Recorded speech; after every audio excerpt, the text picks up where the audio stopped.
And now it's to Bauer. Back for shoot on him. Scores! And the Foresters win in overtime. Sanum wins the faceoff for Dara. Shooting. Scores! Mateus Dara with a far side stinger. She couldn't jam it home. Wenzel spins it back for Poppleton. Across. Chapman shooting. Tipped on the way. They score! Hey! What do you say? Lauren Wenzel strikes. A foot race to the loose puck. One-on-one with Goldberg. And scores! Danielle Selby wins the hockey game in overtime. Bella on this back check. Causes a turnover, and Sanum with Bella. 2-on-1. Sanum scores! Griffin Sanum sends the Forest into a frenzy. Overtime, game-winning goal, and the Foresters defeat the Vikings. Here's Nicholson, left side of the line. Now Dara, quick touch pass for Ross, shooting, rebound, scores! Scotty Nicholson has his first of the season. Here he comes down the right wing side. Now we'll cut back to the middle. Stick handling, scores! Tyler Bonapani. The Foresters have won in the shootout. 4-3 over Aurora. Comeback is complete. Coming up next on the Play-by-Plager podcast. For you, what would you say are some of the challenges you faced early on in your career and the adjustments that you've had to make throughout your time working in athletic training? I think one of the big adjustments in the beginning is, going from college and part-time jobs and even summer jobs to working as, one level below the NHL and not fully understanding that you're going to go weeks, if not months, without a day off. The average game day is going to be 14, 15, 16 hours. The fact that back then there was one athletic trainer, one equipment manager, which means you don't just do athletic training, you do a lot of the equipment. This is the Play-by-Plager podcast with the voice of the Foresters, Adam Plager.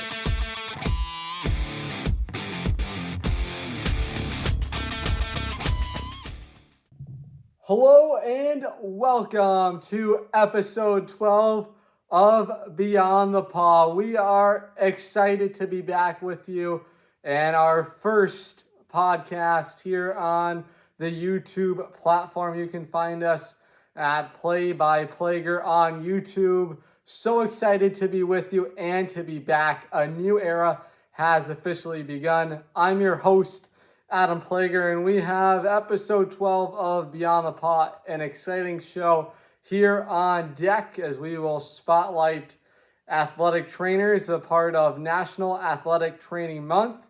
And happy opening day to all you baseball fans celebrating a fresh start for them, a fresh start for the Play-by-Plager podcast as we have launched into a new era, bringing you closer to the game than ever before. We cannot be more excited. And first things first, before we get into today's show, a bunch of amazing guests coming on. We'll have three very special guests. But before all that, first things first, I want to give a special thanks to Charles Alves, an alumnus from Lake Forest College, doing some amazing things on that voiceover. Absolutely electric. And so fortunate to be able to work with him and learn from him and his experience. You can follow him on his socials at Below the Bar. Check him out. He's doing some outstanding things and super special to have him do some of that voiceover work for us on the Play-by-Plager podcast.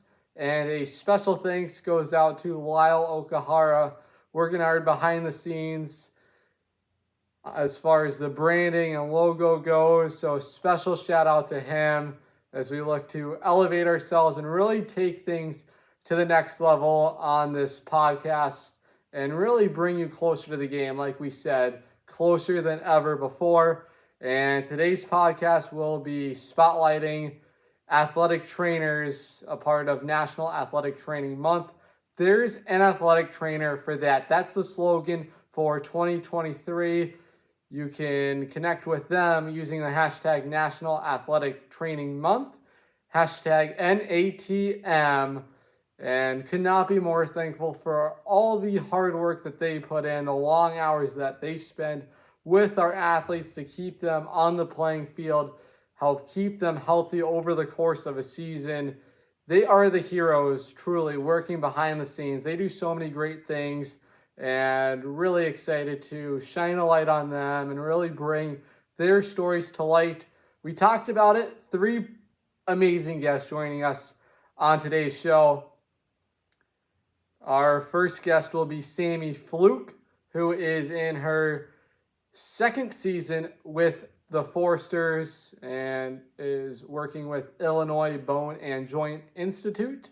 We will also hear from Mike Burnstein, who has over 30 years of professional experience as an athletic trainer, a therapist. He is absolutely outstanding. So fortunate to have him join us on today's podcast.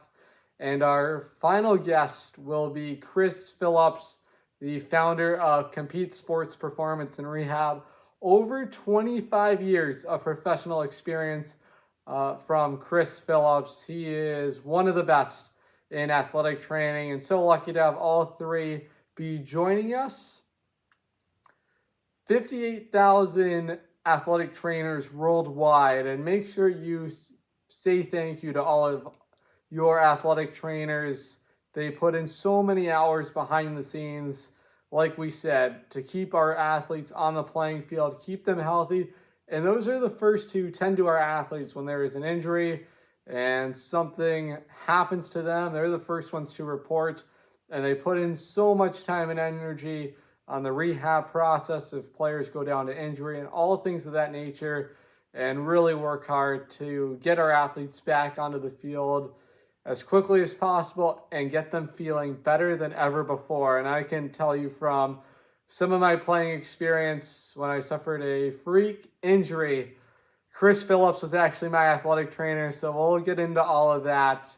But they do so many great things behind the scenes. And it's that time. Let's meet our first guest of today's show. That is Sammy Fluck, who is in her 2nd season with the Foresters. Over the summer, she works with the Schaumburg Boomers, who play in the Frontier League, that is an independent league of professional baseball, and an MLB partner league. She is one of the best. So lucky to have her here in the Forest. She spent 4 seasons at Evangel University, providing care to baseball, soccer, and the tennis teams, primarily as one of their athletic trainers, and spent some time covering the Grip and Rip Baseball League and the Show Me Collegiate Baseball League in Missouri, where she obtained her master's in athletic training with an emphasis in leadership and rehabilitation at Missouri State. As far as her undergraduate goes, she earned her undergraduate degree in athletic training from Dakota Wesleyan in Mitchell, South Dakota, and is a member of the National Athletic Training Association, and holds her BOC in the instrument-assisted soft tissue mobilization and rock tape certifications. And without further ado, it's that time. We will meet Sammy Fluck, who will be joining the podcast. Joined now by one of the athletic trainers from Lake Forest College in her 2nd year now with the Foresters. Sammy Fluck joins the podcast. Sammy, thanks so much for taking the time. Yeah, absolutely. It's a busy day, but yeah, we're here. Well, the first question I'll start you off with is if you can just give us a little bit of background on yourself and your role here as an athletic trainer. All right. Well, I went to school out at Dakota Wesleyan. I got my bachelor's degree there. Played volleyball, so I was a middle and kind of played around the whole front row while I went to school. And then I went down to Missouri, and I was down in Springfield, Missouri, and I got my master's at Missouri State University, and I worked out at Evangel University, so the college down there, as a GA, and then I stayed and worked for a couple more years contracted through one of the hospitals.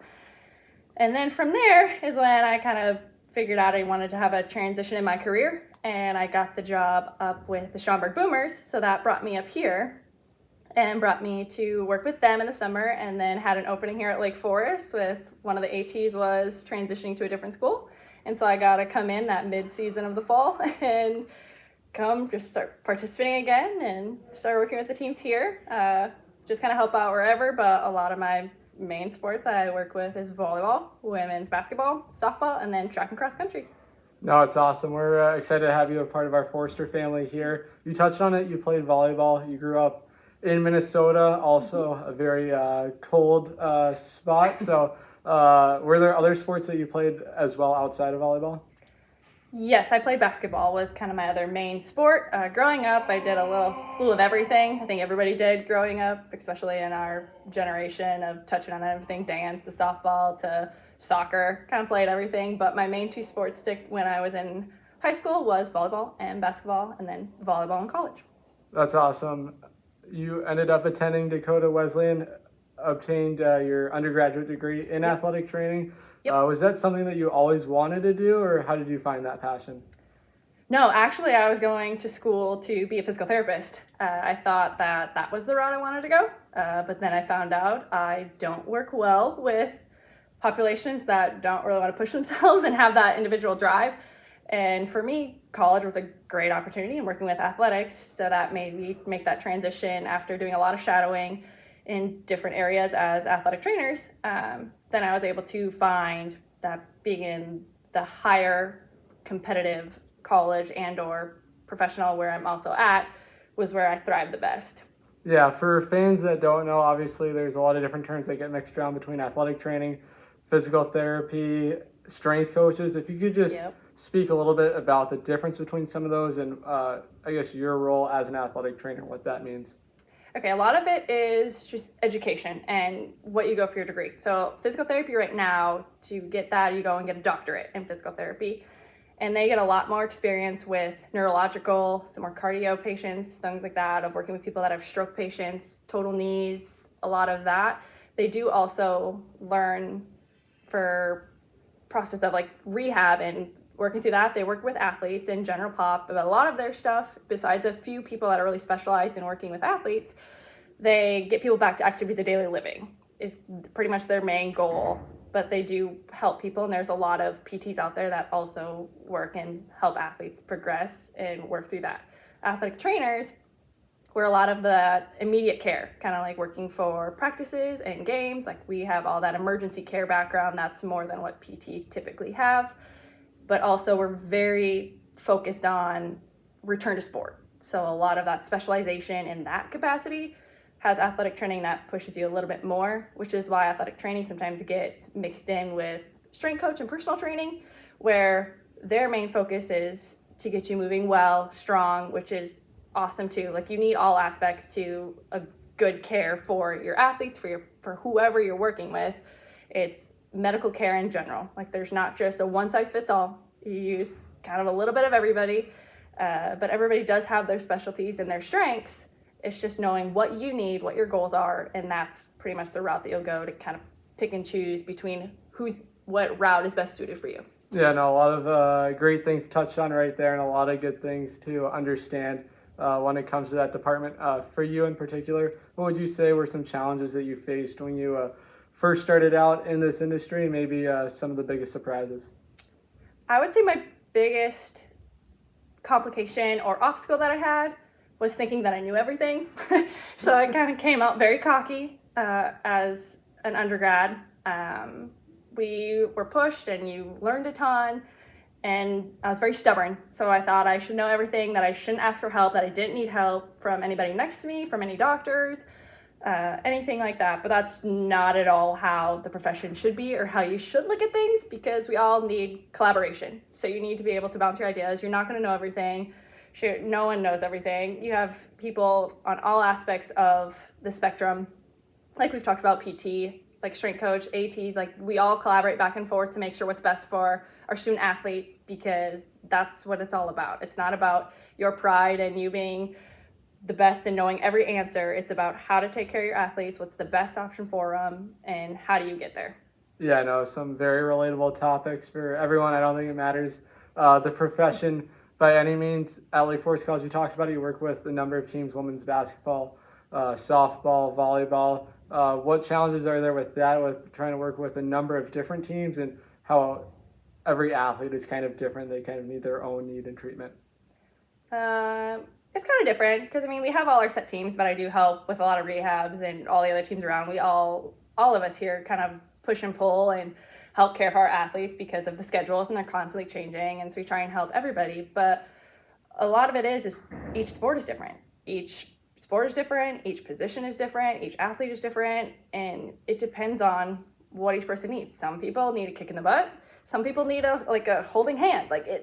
You kind of just have to start looking at a person as a person, not as their sport. Like, they're not just an athlete, it's a person. So people have off days, people have good days, it's a hit or miss. So it's also very difficult when you only have so many hours in a day to work with all the teams and work with everybody and get everybody in. And you want to be able to see everybody daily, but you just can't. You just don't have it. You can't chase everybody down. You want to care for everybody and help everybody, but there's really only so much you can do, really.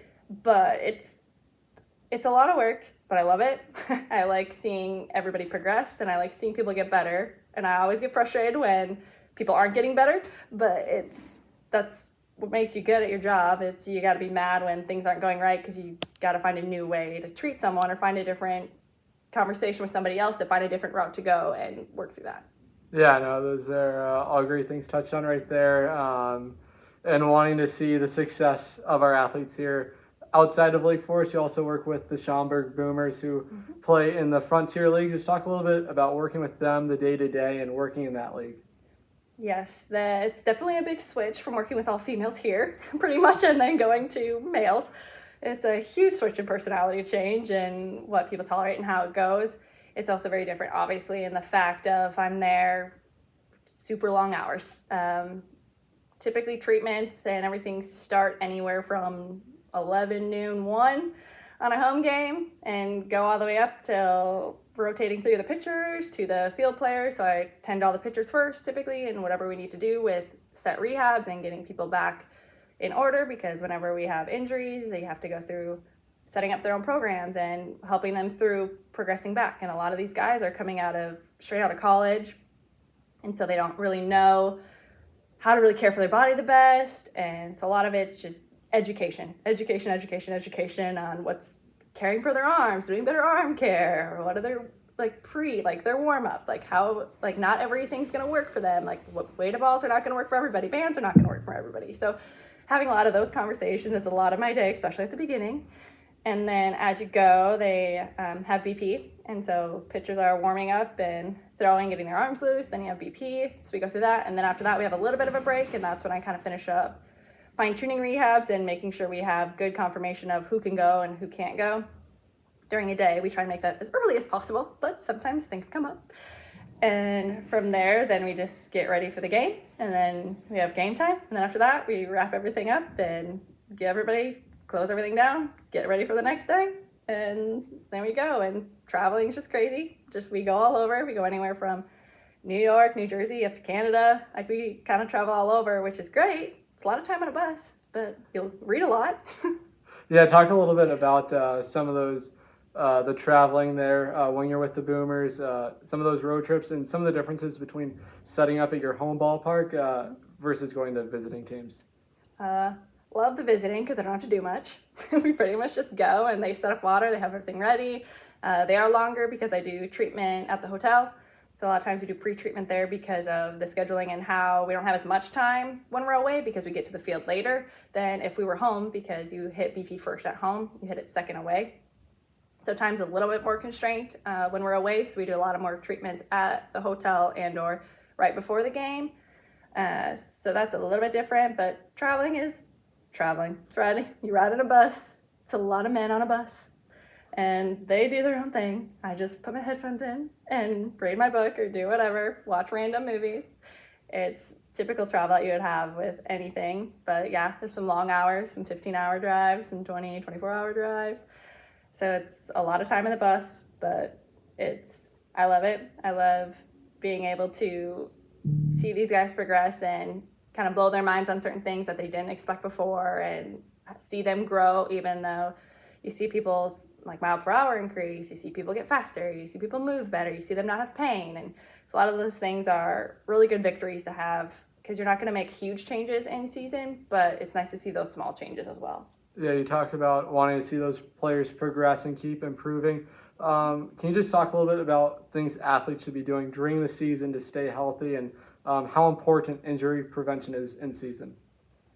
Yes, I mean, injury prevention gets, like, its head gets beat over all the time. Like, you literally hear all the time, injury prevention, which is great. I mean, first things first, we run into a lot of things, especially at a college level, is getting proper nutrition, making sure you're eating, getting the proper like snacks and food, and getting all your meals in, because when you start shortchanging the fuel that you're putting in your body, then your body starts taking it from other places, takes it from muscles, takes it from everywhere else, so then you have a higher likelihood of injury. Also, we want to work a lot on hydration, so making sure you're drinking a lot of water. We always like to pump in the nice caffeinated drinks and the energy drinks, and coffees, but you need to counteract that, because you think one energy drink, you need to drink about 2 or 3 waters to balance that out. So that, just so you know, don't be pounding a couple of those at a time. Other than that, a lot of it is getting in the weight room, getting yourself strong, building that base strength to prevent that injury, because a lot of injuries can be prevented by just being in the weight room, getting your body moving efficiently, and learn to move weight. Because you think about it, like when you're running, there's 5 times your body weight going through your knees as you run. So if you can't move let's move some strength, and you don't have the capacity to absorb that, all of our sports have some type of running in it in some capacity. So if you're not able to maintain that, that's when our injuries come. That's when you have glutes shut off and you get ACLs and ankles, and then you get all the muscle tears because you try to start running and hamstrings and quads go. And it's all about just building that base strength and taking care of getting good nutrition, water, and just getting some sleep and not stressing out so much. Life is too short. Just give yourself some care and you'll be fine. You talked a lot about getting in the weight room, dieting, and all those things.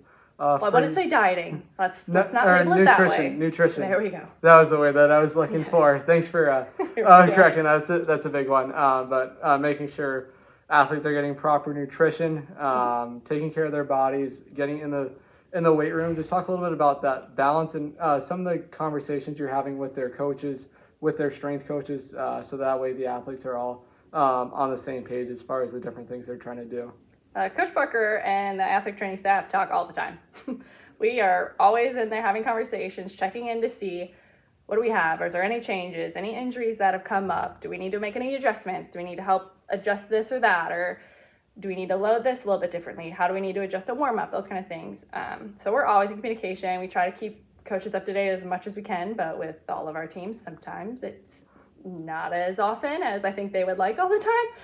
But we try our best to keep them up to date, and anything that really drastic happens, we try and let them know as soon as we do, because it is crazy. Right now, spring is packed. We have pretty much every sport and every team going in some capacity besides maybe a couple of our winter sports.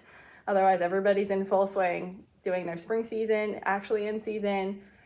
So it's a lot of work, but we're just trying to keep our athletes healthy and keep them doing the best that they can and not hurting themselves. But as much as we can continue to communicate between ourselves and our staff, but also with Coach Parker and trying the coaches so they know what's going on, then that's the best care we can. But the biggest thing is athletes being good advocates for themselves as well. So when they are having injuries or they are having issues, to check in so that you don't let it go for a few weeks and then come in and then you actually hurt yourself. So the more that we can get on top of some of that stuff early on, the better we can help with, like we talked about, injury prevention and helping people in the long run. Yeah, health is certainly the name of the game. Final question for you. Okay. We'll take things away from the athletic training side, but if you had a day free to yourself, where would you be and what would you want to be doing? If I had a day? I'd probably get a massage. Would probably be the first thing. But no, I would just love to be on the beach. I would anywhere just with some sunshine. We've had so much cold and snow that I would love just a nice hot day on the beach where I could just relax and not have to worry about a thing. Awesome. Sammy, thanks so much for the time. Thanks, thank you. Thanks for what you do for our athletes. I know that they all appreciate it. It doesn't go unnoticed here, and we look forward to seeing what our athletes do on the field.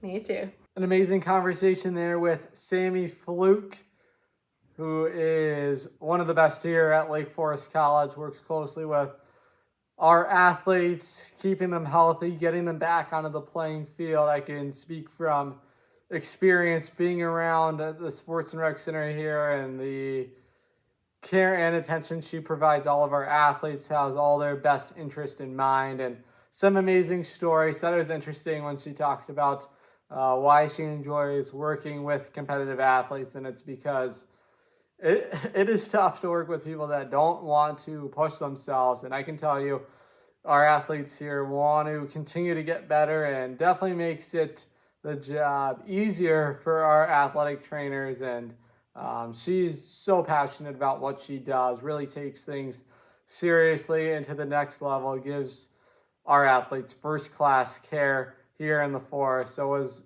an excellent opportunity for me to catch up with her and chat a little bit about athletic training, and really highlight what she does as a part of National Athletic Training Month.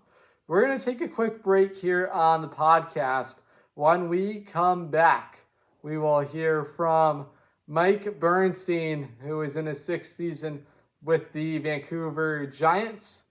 We'll take a quick break. More to come. You're listening to episode 12 of Beyond the Paw on the Play by Plager podcast. Hey fans, are you enjoying what you're watching? The Play by Plager podcast has just gone video, and you are not going to want to miss it. Hear from new guests each episode, bringing you closer to the game than ever before. Head over to youtube.com at Play by Plager. You gotta subscribe. Make sure you turn on post notifications and connect with us on all social media. Hey sports fans, this is Lake Forest College senior defenseman Vaughn Bamford. You're listening to the Play by Plager podcast. Make sure to connect with us on all social media platforms. Welcome back to episode 12 of Beyond the Paw here on the Play by Plager podcast, as we continue our coverage spotlighting National Athletic Training Month and all of our athletic trainers. We want you to connect with us here on the show. Make sure you connect with us on all our social media platforms. We want to hear from you. Let us know what stories you want to have covered, topics discussed, and some special guests that you would like to hear from on our podcast. We want to hear from you. You can find us on Twitter. Tweet at me at aplager13. Connect with us on TikTok at playbyplager. And of course, listen to us and all previous episodes on YouTube here at Play by Plager, and all of our prior episodes on Mixler, playbyplager.mixler.com, for all of our previous episodes of Beyond the Paw. We will continue our coverage.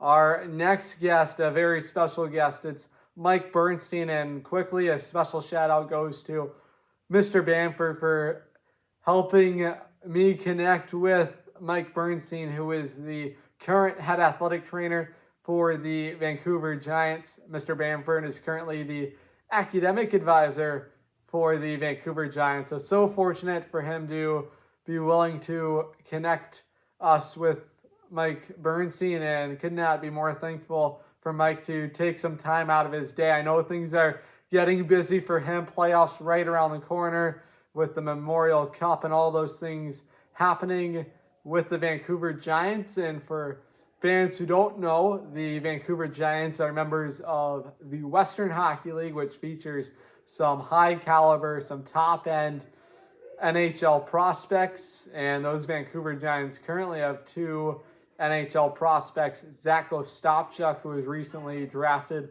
by the Ottawa Senators, and Jesper Vikman, who is a goaltending prospect of the Vegas Golden Knights. And the Vancouver Giants have many NHL alumni, some of which include Jordan Martinook, Brendan Gallagher, and of course Milan Lucic, and many, many more. So a tremendous junior hockey league, which really sets the stage for prospects looking to get to the next level. Mike currently is in his 6th season with the Vancouver Giants, but prior to that, things all started for him in the American Hockey League. Actually, while he was going to school, served as an intern with the Hamilton Canucks, who were the primary affiliate of the Vancouver Canucks, and then accepted a full-time role with Hamilton. and then a brief stint with the Syracuse Crunch, and then 14 seasons in the National Hockey League, nearly 1,600 games worked with the Vancouver Canucks, working with some of the names the like of Ryan Miller, Roberto Luongo, the Sedin brothers, Kevin Bieksa, Ryan Kessler, you name it. He's had the opportunity to work with some incredible, highly gifted athletes and dedicate so many hours to make sure that they are in the best condition possible to compete, and super incredible. So cannot be more excited to have him here on our podcast. And the list doesn't stop there for Mike. Had a chance to work with Team Canada at the 2010 Winter Olympics. Worked with Team Canada on multiple occasions, the 2015 Spengler Cup and 4 World Hockey Championships, and in 2016 with Team Europe in the World Hockey Cup. So he's lived some incredible experiences. He's going to uncover it all for us here on this segment. So without further ado, it's time to welcome Mike Burnstein to the Play-by-Plager podcast. Joined now on episode 12 of Beyond the Paw by the head athletic trainer of the Vancouver Giants. He's in his 6th season with them and a veteran of nearly 1,600 games worked in the National Hockey League with the Vancouver Canucks. Mike Burnstein joins the podcast. Mike, thanks so much for taking the time. Yeah, no problem, Adam. Well, if we can just begin first, if you could just tell us a little bit of background on yourself and just kind of what it means to be an athletic trainer. Yeah, sure. I grew up as a kid wanting to be a trainer in the NHL. So I was just like a regular recreational hockey, like many kids, but I just kind of found my way really just kind of taking an interest in athletic therapy, specifically that into the hockey. Like a lot of Canadian kids, we grew up with the game as being our prominent game. And, I kind of knew at a young age I wasn't really good enough to be an NHL player. So I kind of just figured the next best thing would be possibly a trainer in this avenue. So that's kind of how I kind of really started off. But, it means a lot to be able to, this is pretty much about my 30th year of my career so far since I've finished school. So I'm proud to have lasted this long in the industry, and especially when it's something you really like to do daily, and I've also wanted to do for my entire career. Yeah, no, I can certainly relate to that. I was not going to be good enough to play into college and tried to make our team here at Lake Forest, and I felt like broadcasting for me was kind of that next best outlet for me, and it's worked out really perfectly in that sense. You talked about it. You grew up in Ontario, a hockey hotbed. Did you play some other sports outside of hockey growing up as well? Yeah, for sure. Like pretty much in those years as a kid growing up in the say the late 70s, early 80s, when you're growing up, you really kind of played every sport, whatever you could play out in the street with your buddies, whether it's street hockey, tennis, golf, basketball, football, baseball, you named it. We did it as neighborhood buddies. As kids, there wasn't so much the hockey academies or schools or anything like that, like it's common nowadays. So certainly it was more just being brought up on the streets, playing a bunch of different sports. And so, for me, being a multi-sport athlete was something that I quite regularly did when I was younger.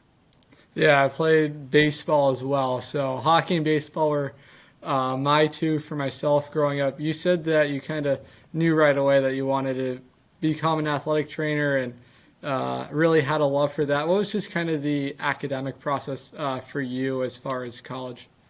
Yeah, so what happened for me is my journey was that of I kind of started out like almost like a stick boy or equipment guy for my brother's midget hockey team, and I was getting to that age where I was in high school at the time, and I was just doing it more as a hobby since I was at the rink for my brother's team, and then as my later years in my high school, I started realizing like maybe there's a career path with this, and so I started angling more of my high school courses and credits to that of wanting to kind of move on athletic therapy programs. So I did that once I graduated high school. went to a program here back in Ontario in Canada. It was a prominent sports medicine school at the time, and was fortunate enough to get accepted into that school, and that just kind of really started the process of, from an educational point of the direction that I wanted to go with my career.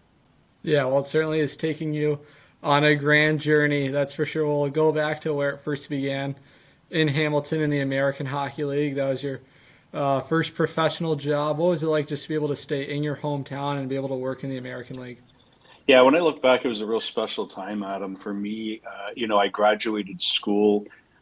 Like anybody, when you first graduate, you're not sure, where your things are going to start off. But prior to that, I did my internship with the Hamilton Canucks that final year of my school.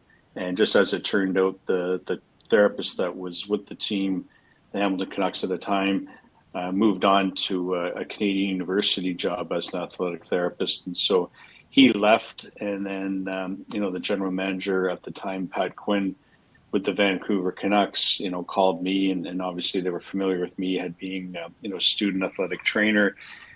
So it worked out that they hired me, and so I was able to kind of stay at home for my first year coming right out of school, and I jumped right into the American Hockey League for my first year experience. Yeah, certainly is an established league. You also spent some time in Syracuse with the Crunch. For you, what would you just say were some of the challenges for yourself early in your career, maybe some of your biggest surprises?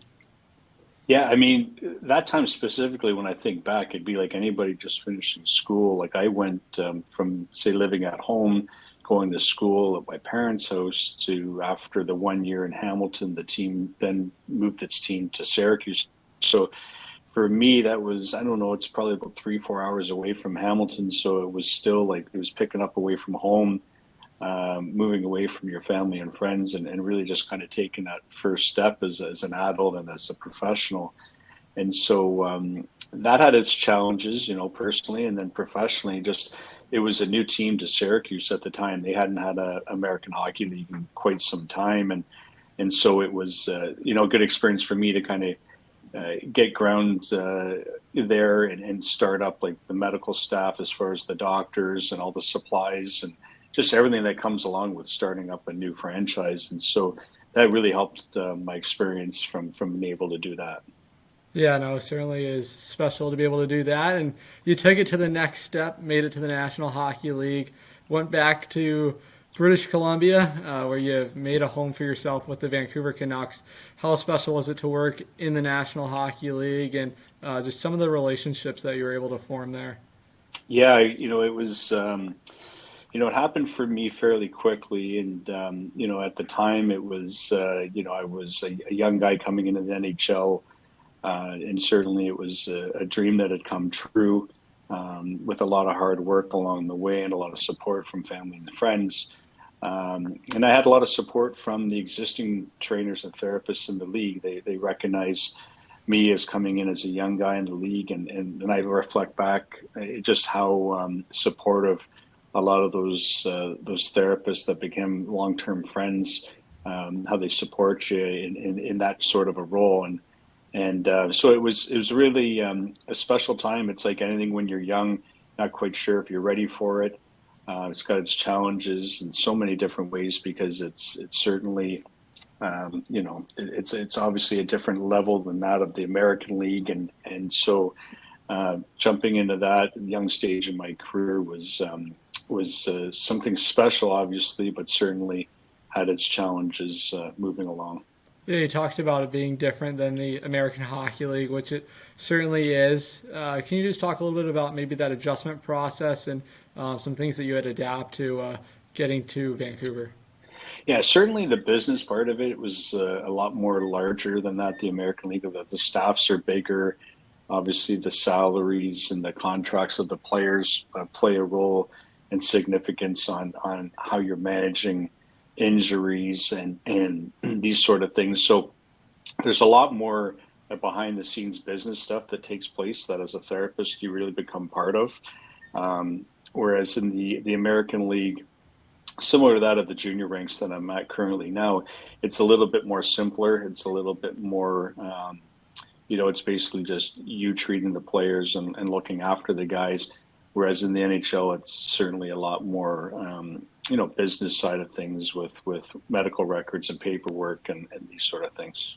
Yeah, can you just go in a little bit about the conversations that you're having in the midst of a season, coaching staff, team doctors, just kind of to make sure everyone is on the same page with the players? Yeah, great question. And that's the big part of it, is the communication part of it at that level is key, because there's so many moving parts when a player is injured and or out, whether it's short term or long term. And so direct communication with the coaches and the general managers, management, doctors, your other therapists that work along your side is key. And at that level, at the pro sports level, like the amount of bodies and the people associated with the group can be quite large. So it's kind of key to keep everybody on the same page and on board with what you're thinking, what you're doing, because there's a lot of decisions being made on those things. And so that's part of the probably one of the larger aspects of that particular role. Yeah, a question that actually just came to mind for me, just thinking about that, is if you just talk about some of the differences too about traveling on the road with the team, that kind of process versus being in your home rink where you have all your own stuff. Yeah, I mean, when you're in your home rink, you have everything set up between, your other therapists, their doctors, and you help look after the visiting team. You have your own supplies, and when you're a visiting team, you're limited a little bit with sometimes some of the major supplies that you might need. So you obviously lean on your colleagues on the home team, but you also have the access to use the team physicians or the team staff, their medical staff, to help you if needed there. Yeah, well, we talked about the American Hockey League and the National Hockey League, but you also had a special opportunity to represent your home country with Team Canada, 2010 Olympic Games. How special is it for you to just represent Team Canada? Yeah, I mean, I've been fortunate, Adam, in my career. I've done a lot of events for Hockey Canada over the years. I've done World Championships, Spangler Cups, World Juniors, and obviously the pinnacle was that at the Olympics, where I was one of the therapists for the 2010 gold medal team, and that's probably a pinnacle of my career as far as being able to win something or be part of something so big and grand, not only in your own country but for the whole world at the time. And so it's great memories with everybody involved and family and friends, and it's just something that for me, I'd be able to carry on for the rest of my life, being part of something so special. Yeah, and talking about that, 2015 at the Spangler Cup and a total of 4 World Hockey Championships. Certainly a difference in that versus on season mode. What's kind of those differences in a tournament-style tournament or play situation compared to a full season? Yeah, great question. And it's probably the largest thing is the regular season obviously goes over for such a long stretch of time. You're building up for, get through the regular season and then into the playoffs, and then you go from there. When you're part of like a world championship or a world junior championship or Olympics, it's traditionally about, a month long. And so you're really almost ramping up as if you're in the playoffs, and you've got this, this gold medal game on your calendar that you're kind of working up towards. So it's a lot more intense in a short period of time, which makes it really exciting, because daily the decisions you're making, not only medically, but on how you're going about your business to kind of achieve the goal of winning the gold medal becomes paramount in such a short period of time. Yeah, you brought up playoff hockey. We chatted a little bit that your team right now with the Vancouver Giants is preparing for playoff mode. Can you just talk about some of those differences between the regular season and then that time as you get ready for the playoffs? Yeah, so we're gearing up to go up against the Kamloops Blazers, who are going to be the team hosts for the Memorial Cup here coming this year, and they're one of the top teams in the entire CHL. So certainly from a play perspective, we have our hands full, and so we've been preparing our players all week from the coaching staff with videos, and from my end of the medical staff, just like a lot of recovery, a lot of injury prevention and medical treatments, nutrition, sleep guidance, these sort of things, just to kind of help us prepare for the coming weekend for when we play back-to-back games. Yeah, almost a perfect segue for us here. You talked about injury prevention and things of that nature. How important is that throughout the regular season, and what are some things that you try and focus on as an athletic trainer with your players? Yeah, so we do a lot of prehab or pre warm-ups. Obviously, before players doing workouts or warming up on the ice, we do a lot of like prehab or pre-workouts prior to that, along with specific cool downs thereafter, cold tubs, Theraguns, different modalities that we can use to help players recover. So those things are really kind of the key for the long stretch of the regular season, but they become really focused on the playoffs when you're playing pretty much every other night for potentially a long stretch of time. And so those are a lot of the keys that we work with trying to get them ready to go. Yeah, no, player health, team health is so critical this time of year, and always of the utmost importance to keep your players healthy. For fans who don't know, can you just talk a little bit about the Western Hockey League, as you are with the Vancouver Giants, and a lot of top prospects of the National Hockey League playing in that league, and I guess how you try and prepare them for the next level? Yeah, I mean, so for us here, I think we currently have 2 or 3 currently drafted players in the NHL, and we'll have another potential 1 to 3 get drafted in this coming draft. And so, for me specifically, because, I've lived it for a bunch of years, I'm able to kind of pass off my experiences to help these guys out a little bit on how it will be at the next level, not only personally, but from a professional standpoint, whether it's preparation or maturity or how you're handling different situations with people. So obviously being a little bit older than the players, in my experience, I'm able to kind of mentor and kind of pass along some of those experiences and my thoughts to hopefully help those guys if and when they get to the next level. Yeah, certainly a big adjustment from under 20 hockey to full-grown men in the National League or the American League and all the minor league levels. Can you just talk a little bit about what your day-to-day is like with the Vancouver Giants? Yeah, so typically in the morning we'll have guys come in to get ready for a team workout, and I'll do a set of treatments then. Usually could be anywhere between 3 to 5 players that require some sort of a therapy at that point. And then we traditionally do a team workout thereafter. And then coaches will come in and do video prior to practice. Then we'll have a team dynamic warm-up right before practice so the players are warm going on the ice.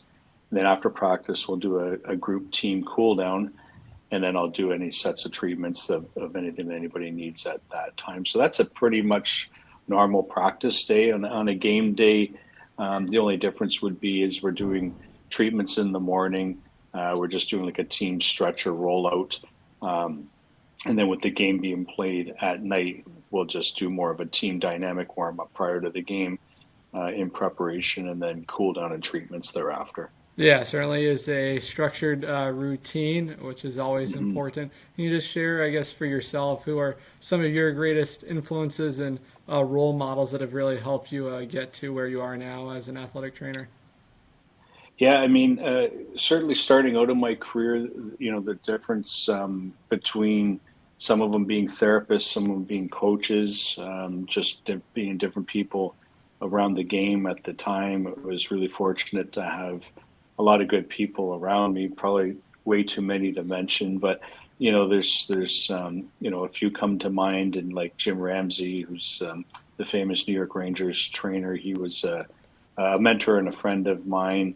That was really special. My equipment manager that I worked alongside with here in Vancouver, and another future Hall of Fame trainer, and Pat O'Neill, was a real mentor in helping me being a pro in my earlier years. And he was a veteran guy at the time in the league. And again, there's so many other therapists and coaches and doctors and people along the way that it's really one big family, and everybody's kind of in it. And although it's highly competitive, you have a lot of good people around you to help you through things. Yeah, having mentors and people to look up to always so important. I can say the same for myself in broadcasting, very young in my career, but I've had conversations with a lot of broadcasters in the National League as well as minor league baseball, minor league hockey broadcasters, and always a lot to learn from those guys who have lived those experiences. Final question for you. Well-traveled, a lot of experience in this industry. Favorite city that you've had the chance to travel to?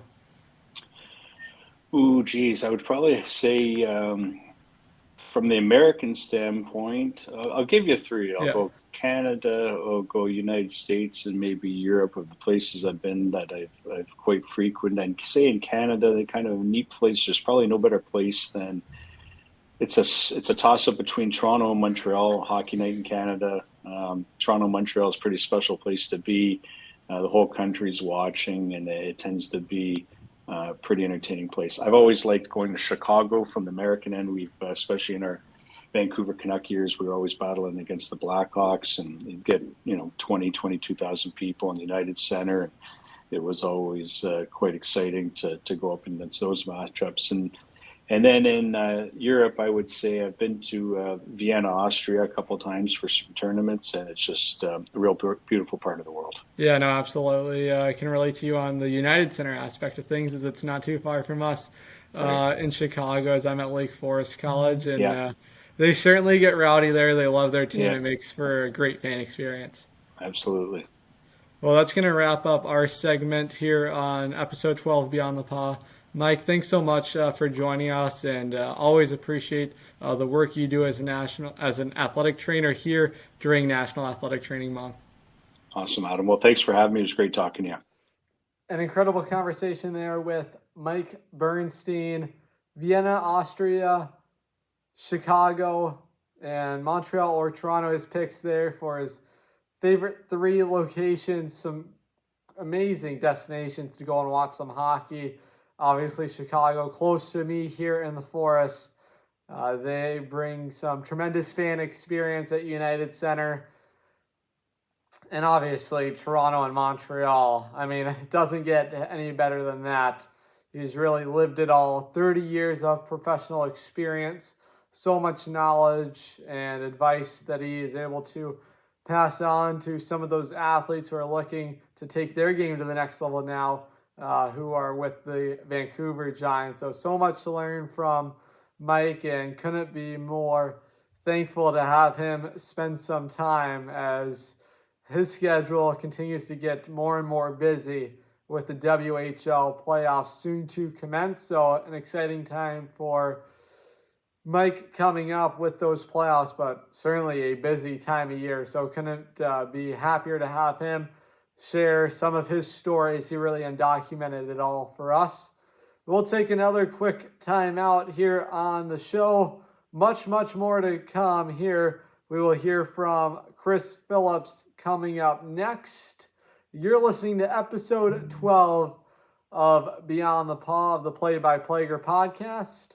More to come in just a little bit.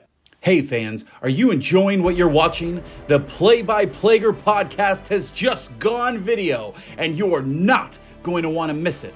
Hear from new guests each episode, bringing you closer to the game than ever before. Head over to youtube.com at Play-by-Plager. You gotta subscribe. Make sure you turn on post notifications and connect with us on all social media. What's up, sports fans? I'm Shane Hathaway here, forward for the men's ice hockey team at Lake Forest College. You're tuning into the Play-by-Plager podcast hosted by Adam Plager himself. Please make sure to connect with us on all social media platforms.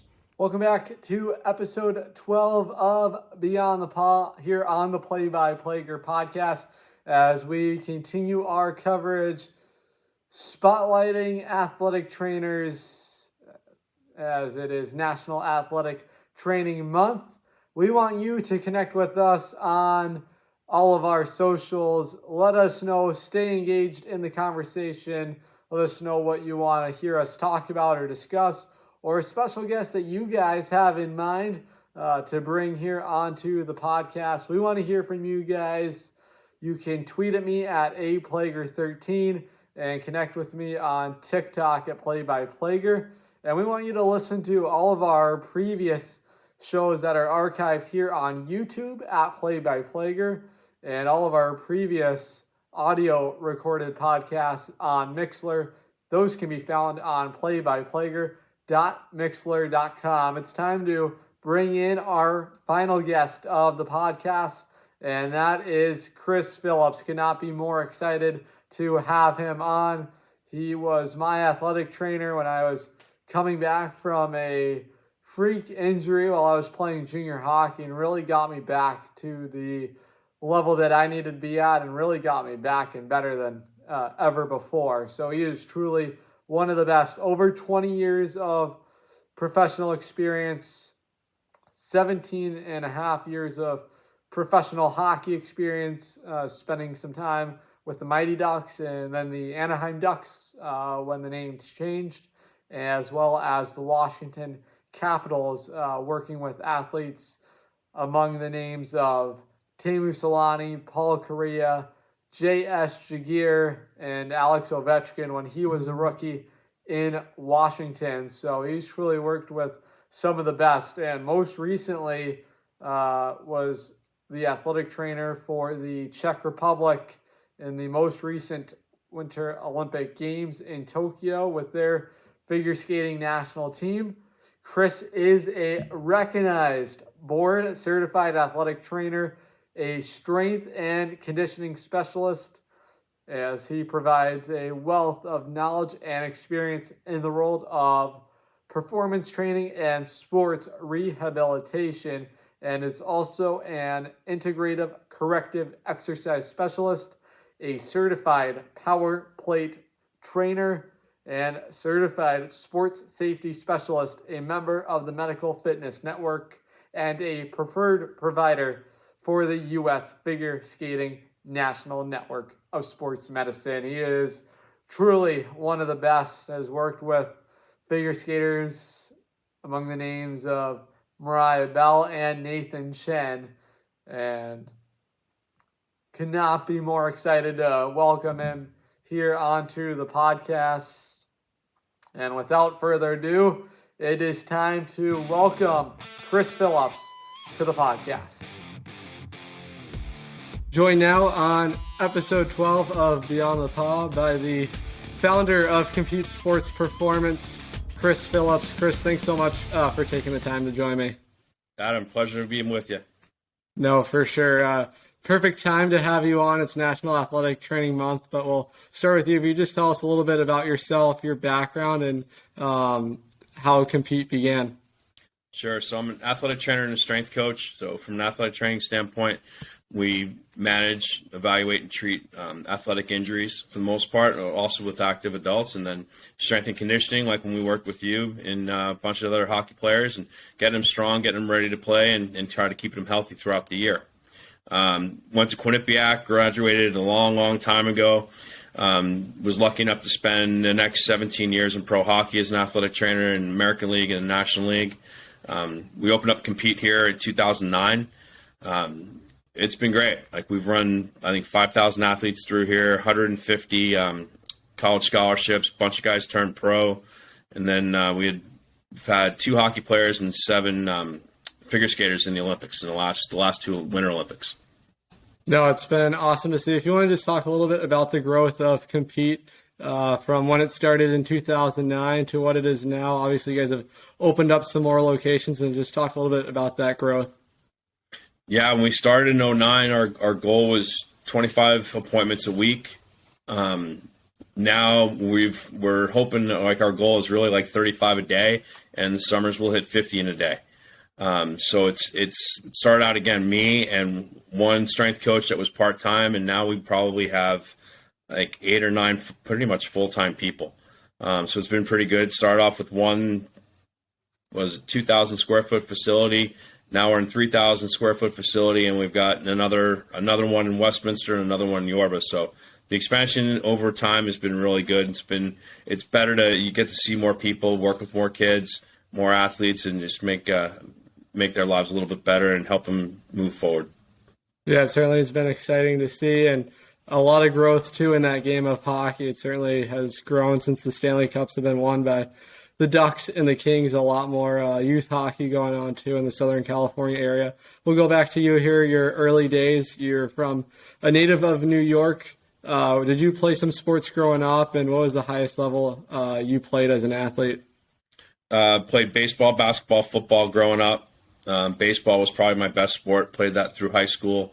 Had some college offers, but decided I wasn't going to be able to play for the Yankees, so it was just better off to try to go a different route to get to pro sports. And, went to Quinnipiac as a physical therapy student. Decided halfway through I didn't really like it. I missed the sports part of it, and switched over to do more athletic training and work, try to get into pro sports. And was fortunate too. My junior year in college, the New Haven Nighthawks were looking for an intern. It was an American League team. They were the top affiliate for the LA Kings. So took that internship, was great. And it's 41 games a year, all your home, basically all your home games, 4 in the afternoon till about, midnight. And then 2 years later, I graduated. The head guy left. I took his job. Yeah, no, I don't know. To start, I don't know many people that get to play for the New York Yankees, and same for me. Wanted to stay in the sport for as long as I could, so broadcasting was that path for me. You touched on it, obtained a degree from Quinnipiac. Just talk a little bit about your experience there and just some of the connections you made while you were a student at Quinnipiac. I was lucky too. We had a good athletic training program there at Quinnipiac, but I also was able to work at Yale. So my senior year, I did a lot of football, did some baseball, got a little other exposure to different sports, including squash. That was one of the ones that we all fought over. But it was good. You got to meet a lot of different people. My off-season stuff, I had torn my ACL as a freshman in high school, so I had worked at a clinic.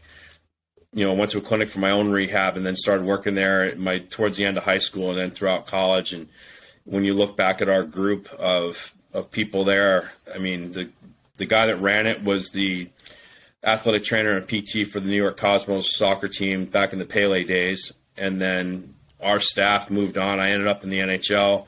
One of our guys ended up the strength coach with the Lakers. Another was the PT for the Yankees. Another one runs the PT facility or PT department for Columbia University. Another one went to Major League Baseball, and another one is now an orthopedic surgeon. So when you look at that group, I was surrounded by really good people. Yeah, no, it definitely helps to be around a lot of high character people like you talk about and help you advance through the industry, and certainly a lot to learn from those people. For you, what would you say are some of the challenges you faced early on in your career and the adjustments that you've had to make throughout your time working in athletic training?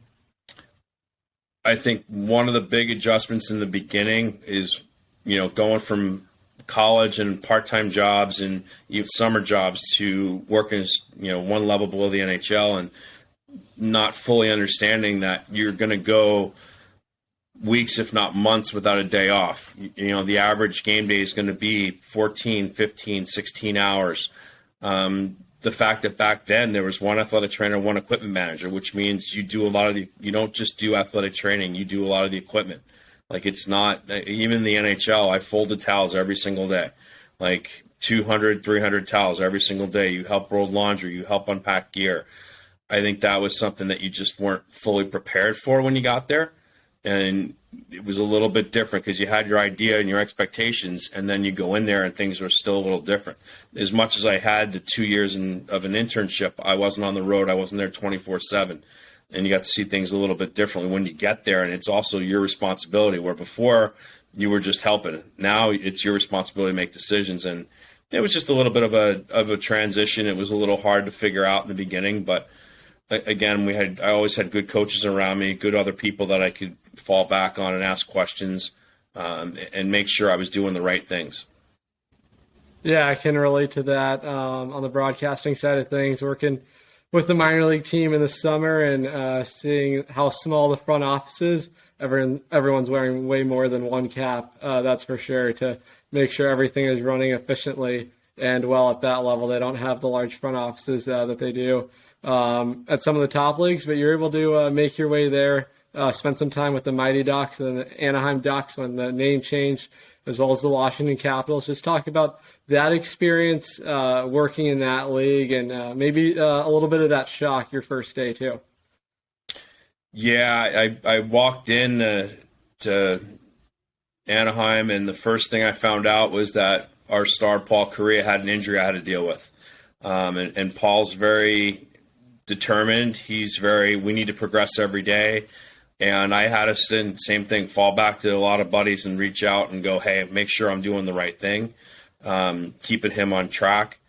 And that was tough. You know, he was very demanding, not in a bad way. It's just how he was. And I think starting to learn through that. And, you know, we had Timo Solani up there as well. And, you know, you walked into the NHL with some big name stars. And I think that was just a thing for me to make sure, hey, you know the pressure's on. You got to do the right thing. And they're looking at you. So, and there were high expectations. A buddy of mine was there before me. I know how good he was. You know, so even just knowing you got to keep that standard and even sometimes raise that standard. So I think that part was like that first couple of weeks was a little nerve wracking, but definitely fun. You know, in 2003, we got to go to the Stanley Cup Finals, went all the way to Game 7, played in New Jersey, which was 30 minutes from where I grew up. I'd been in that arena as a kid going to games. So those parts were pretty cool. The year before, I was able to go with Team USA out to Sweden for World Championships. So just being able to represent your country was pretty neat. Going to see another couple other countries. You know, we were in Germany and then Sweden for almost a month. Was just a great experience to see something different. And then Washington, I mean, we had Alex Ovechkin as a rookie. I had him his first 2 years, and you watch and see what he's become and how good he still is. And it's pretty fun to see, and you know, it's good to be around those guys. It did get, after a while, not as fun because after 17 years, you kind of get a little tired of it and gets to be a little much. But just being around, like watching Ovi snipe from the point like everybody, or from the top of the circle like everybody's seen, right? And you see it live and you see him do 100 times every day in practice, you know, or knowing Paul's little quirks that you have to be able to deal with every time. And, you know, it was funny at Paul's retirement in front of everybody. He goes, hey, you know what? I was the highest maintenance player in the league and you guys had to take care of me. And it was kind of neat to, you know, be recognized like that. Yeah, no, some amazing and lifelong memories, some friendships that will last a lifetime, being able to work in both those spots. You talked about Paul Kariya. It leads a perfect segue here to my next question. Lake Forest alum Dan Moriarty, who starred on NHL Cool Shots, got to take a NHL preseason game and lined up against Paul Kariya. It's maybe his favorite story. He likes to tell me every time I get to chat with him. Do you have any recollection of that skit they put on, and were you on the bench for that? You know what? I when I saw your question earlier, I trying to remember. I mean, I met Dan a whole bunch, and I remember him doing I think he went the whole camp with Minnie. And I don't remember him playing against us, but I do remember seeing him a bunch of times and just being interesting of like, you know, you're kind of looking and going, actually, the guy's not that bad, you know? But it was kind of interesting. Like you try not to take it too seriously, but then you kind of have to take it seriously. But yeah, it was definitely like a good video moment, I guess. Yeah, it was funny to say the least. He showed me the picture that he got framed right next to Paul Kariya, so he can say that he technically got his one shift in the NHL, which he had a lot of fun with, and it's always exciting to talk about that. But I do remember being around a lot, and he was always, you know, kind of the happy-go-lucky guy. Always got a big old smile on his face, and I'd have to go back. I'd have to check with him. I think he was the one. I only fell on the ice one time in the NHL, and he got it. And it was I'm pretty sure it was on Cool Shots on a weekend, and my phone just lit up afterwards because it was pretty funny. I got to ask him about that now for sure. That's funny stuff right there. Yeah, Make me sure and Steve Ruchin see. were going out, and I slipped and kicked his skate, which tripped him, and then he grabbed me and pulled me down with him, and we went sliding right into the guy. Oh, that's awesome. Well, after spending the time you did in the NHL, you founded Compete Sports Performance and Rehab. What was your vision for Compete when you began, and maybe some of the challenges of starting your own business? I think the big thing, my kids were starting to get a little older, and I started to see some friends, kids, and the level of service they were getting from a rehab and from a strength and conditioning standpoint, I just was kind of shocked. It wasn't where I thought it should be. And I thought from our standpoint, we do things differently. There's no reason why, some of these kids shouldn't get treated the same as an NHL or a high level collegiate athlete. And my goal was to really bring that level of service that you bring to a pro athlete every day to the general public, and to the kids, because, you look back, and Jen and I were talking earlier today about Corey Kane, who started with us as a junior in college, and he just completed his ninth season in pro hockey, and was my first time actually seeing him play was at the Olympics last year. So it was kind of neat. Like you see these kids move on. So it's one of those where, you provide that service that they should expect at a pro level to the younger kids. And I think it's a disservice sometimes when that doesn't happen. Yeah, I can fully attest to that as someone that was a student under your guidance when I fractured my ankle in about 3 spots playing junior hockey, and that really, I would say, saved my career. That long rehab process to even get back into condition to play in, and the long hours we spent getting the mobility and the range of motion back, the quality of service was first class. So very appreciative of all that. At Compete, you work with many different sports. What challenges might that present, as every athlete is different, every sport requires different types of training. So how do you try and keep up with the nuances of all the sports? I think part of it's just talking. My background obviously was in hockey. I got kind of roped into figure skating 5 or 6 years ago, and you think hockey and figure skating, they're both skating on the ice. Well, it's totally different. And a lot of it is talking to the athletes, talking to coaches. I try to go to the rink like once a month and watch practice. So a lot of it's just learning what their demands are going to be, and learning hey, how am I going to prepare this person? So a perfect example with you, you needed to get more, you have to have good ankle mobility to be able to skate, to get your knee over your toe. If you don't, you're going to be in trouble. So it's trying to understand some of the fine points, and then, what the demands are going to be to help develop a program that's going to get your athlete back to where they need to be. And a lot of it is honestly just talking to the athlete, getting their opinion, getting their coach's opinion, going and watching, or, especially with a lot of our figure skaters, bring in video, show me where you're struggling. We have a pro hockey player that called me right before we started today, and he's got he's coming back from an ACL repair, and it was going over hey, what was he doing when we were skating? Where was he struggling with? What are some things we have to start to work on? And then we'll take a look at the video and go, okay, or have one of our other guys go down, and one of us will go and check on what's going on to see, so that we can make sure everything is handled correctly and that we can help him get back to doing things he wants to do. You talk about figure skating, which is a perfect transition here.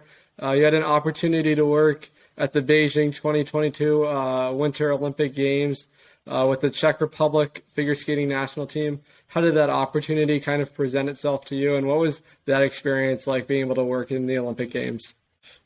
Yeah, like I said, I had a connection, or got connected with somebody at U.S. Figure Skating 5 or 6 years ago, which led to, hey, can you help out at this camp?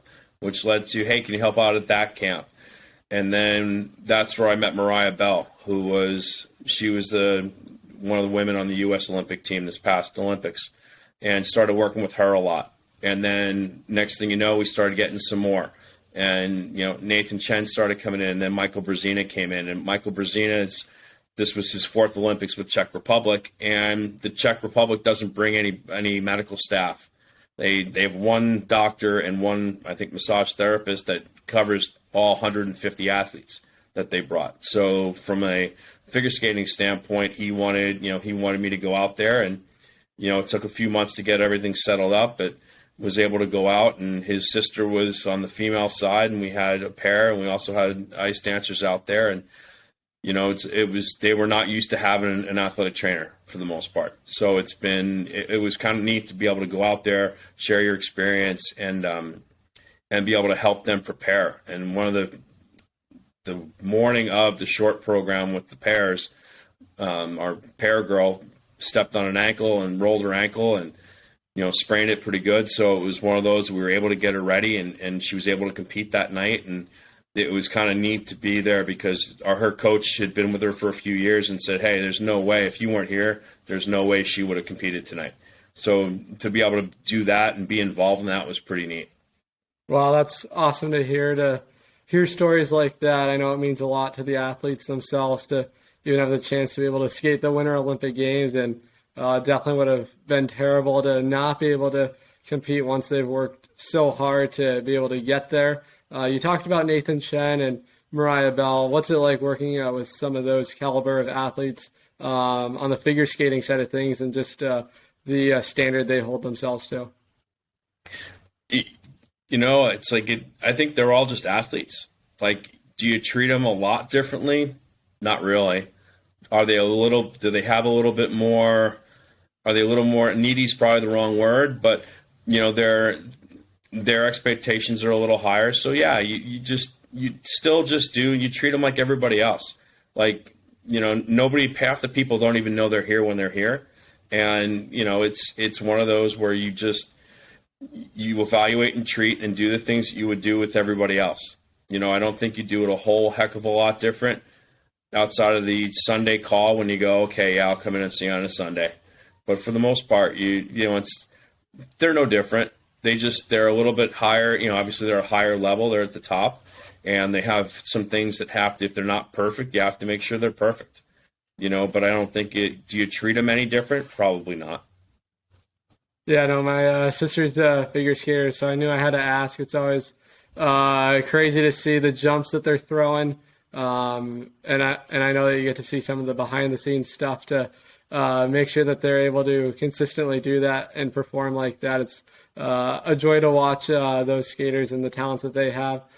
Switching gears here a little bit, I wanted to talk about off-season training now. I know that you bring in a lot of different clients over the summer, like you touched on earlier. Just talk about the importance of having a structured off-season and just some things athletes should be looking to do during that segment of their season.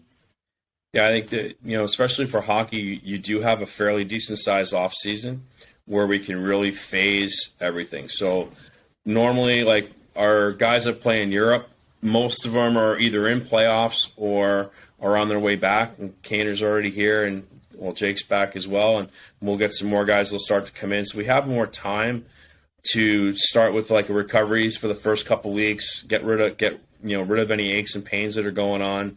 Then we'll get into a good strength phase for a good 4 to 6 weeks, followed by a power phase, followed by more of a speed and acceleration phase, and then a conditioning phase to get them ready for training camp. So, it's pretty segmented. We've been doing it for a while, and it seems to work well. The hard part that you do get is, the guys coming from Europe are back early. The guys coming from, North America, they're back a little bit later. The guys coming from college might be early. They might be late, depending on if they stay that first summer semester or not. So sometimes it's a little bit rough just trying to get everything managed. But, we've done it long enough, and most of these guys have been around enough that we can maintain, a good solid phase throughout the summer and have them prepared. Because I always tell them, hey, when you get into camp, I want camp to be easy. Like camp, you should be going, hey, coach, what else you got left for me? Like instead of dying out there. And for mine, I don't want to. It's to our athletes' defense. Like we've not had one person ever like fail any camp test. Like everybody's always done really well. They're prepared. The goal is to keep them healthy too. And I think that's what you'd mentioned earlier too about like the off-season program and the importance of the injury prevention, because you've got to stay healthy in order to be able to play. And you get hurt and you miss a week, you miss 2 weeks, you may lose your job, or you may drop from the second line to the fourth line, and that's going to make a big impact on your career. So a lot of times too, we're also going to look at like each sport. Hockey, obviously, you're looking at a lot of groin, hip flexor strains. You see a lot of shoulder instability stuff. So every day is going to include some sort of groin, hip flexor, shoulder stability stuff to make sure we have, we try to keep these guys as healthy as possible. Yeah, I remember all the mobility that we were doing. I was stiff as a cardboard box, so that helped me out a lot, especially the shoulder mobility work. I think that was one of my greatest struggles, and it was excellent. You touched on it, talking about that injury prevention and just how important that is for athletes. And if you just talk a little bit about how important that off season is for the athletes, just to make sure they're doing the right things and maybe some things that they should be looking out for. Yeah, I think you need to have a planned off season. The problem I think we see sometimes is these kids just want to go as hard as they can all summer long. And there's times where like, hey, our first 4 to 6 weeks may not be that hard. And it's okay. They have to recover. When you look at a pro athlete maybe playing upwards of 80 to 100 games during the season. Even your collegiate guys, some of those guys are playing 35, 40 games a season. They're going 9 months straight of practices. So it's being able to phase through the summer, give them time to recover, and then start to rebuild that athlete and prepare for the following season. So I think making sure that you have a good solid foundation, make sure you're preparing for the whole summer. The biggest thing is get rid of the nagging injuries. Like that's got to be number one. Like if you don't do that, then you're battling it all year long. We had that problem the year coming out of the Stanley Cup Finals. We had a bunch of guys that were just struggling for a while because, instead of our summer being 4 months long, it was 2 months long. And these guys are getting back, and they're still struggling with some injuries that they had when they left at the end of the season. So I think it's really important to make sure you take care of your body. You don't beat it up. You take some more time off the ice. And what a lot of them don't understand is you can take time off and it'll actually be beneficial versus continuing to go, because especially nowadays where you're going every day and you're never taking time off, it's very beneficial for these guys to take some steps and just stay off the ice for a few weeks. When you go back a couple days a week and not like finish the season on Sunday and back on the ice on Monday, training hard. You need time to kind of recover, and then you need time to rebuild. You need time to, start to do the things that you couldn't do during the season. Yeah, those Stanley Cup playoffs are certainly a grind and present a lot of wear and tear on NHL players and trying to recover for the next season. It's definitely a rigorous cycle, so definitely important that athletes are taking care of their bodies to stay healthy for a long time period. Going away from the hockey side of things and back to you, on a personal note, for you, who would you say are some of your greatest influences coming up in this industry and people that have helped you out? I think, Joel Rosenstein, who was the guy that ran the PT clinic when I first hurt my knee, and basically worked under him for probably the next 6-7 years. He was pretty influential. And then Jim Ronay's out in Connecticut, and there was a 1 year in between pro hockey jobs where I worked with him in his clinics, and he's still a mentor to me today. We still probably talk 2-3 times a year and just able to bounce stuff off each other.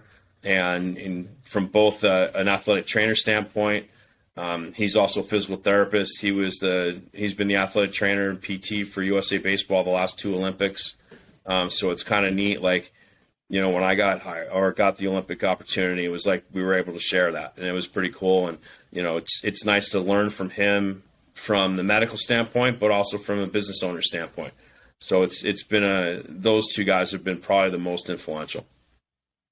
No, that's awesome. I can say the same thing. Having mentors right now for me in broadcasting has certainly been pivotal to just help learn and keep growing. Final question for you, as it is National Athletic Training Month. What does that kind of mean to you, the Compete Sports family? And any other people you'd want to shout out before we end the segment?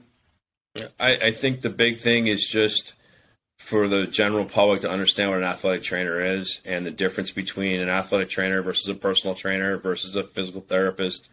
As much as this profession's been around for, 75 years or something like that, there's still the average mom and dad, the average coach still doesn't really know what we do. They know some of it, but usually it's trying to get the idea through to them that, like, hey, we manage, evaluate, and treat injuries every single day. We see everything from, broken legs to torn ACLs to concussions, and how you're integrated into the whole program and how you work with the doctors one-on-one and how you work with the athletes one-on-one. And I think the big thing I like about athletic training is we see the athlete when they get injured. We see them if they have surgery. We see them right after that. You see them through the whole process and getting back on the ice or getting back on the field from the day one of injury until the day one they're back on the field and playing again. Like that to me is kind of fun. You don't just have a little part in it. You have a big part in it. No, that's awesome to hear. That's going to wrap up our segment here of episode 12, Beyond the Paw. Chris, thanks so much for taking the time to join me. Adam, thank you. That is going to close things out for us here on episode 12 of Beyond the Paw. I hope you guys enjoyed our coverage and cannot wait to bring more extended coverage here on the Play by Plager podcast. Make sure you stay connected with us. Subscribe and turn on those post notifications. We want you to stay engaged in the conversation. Make sure you connect with us on all of our social media platforms, Twitter, TikTok, Instagram. Stay updated and in the know. Much more coverage here to come. We're just getting started. A new era has officially begun, and that was an incredible show. 3 incredible guests right there with Sammy Fluck, Mike Burnstein, and Chris Phillips, really highlighting athletic training, what it means to be an athletic trainer, the care that they provide, and really taking us behind the scenes and really giving us a better understanding. They do so much to keep our athletes healthy and on the rehabilitation side to get them back and feeling better than ever before. So make sure you go out and say thank you to your athletic trainers. Today and every day is National Athletic Training Month because they do so much for us on whether it is immediate care and they really stick with us throughout that entire recovery process. So again, shout out to all of our athletic trainers all around the world. Cannot be more thankful for the work that you guys do. Really the heroes behind the scenes. That's going to close things out. You have been listening to episode 12 of Beyond the Paw. Hey fans, are you enjoying what you're watching? The Play by Plager podcast has just gone video, and you are not going to want to miss it. Hear from new guests each episode, bringing you closer to the game than ever before. Head over to youtube.com at Play by Plager. You gotta subscribe. Make sure you turn on post notifications and connect with us on all social media.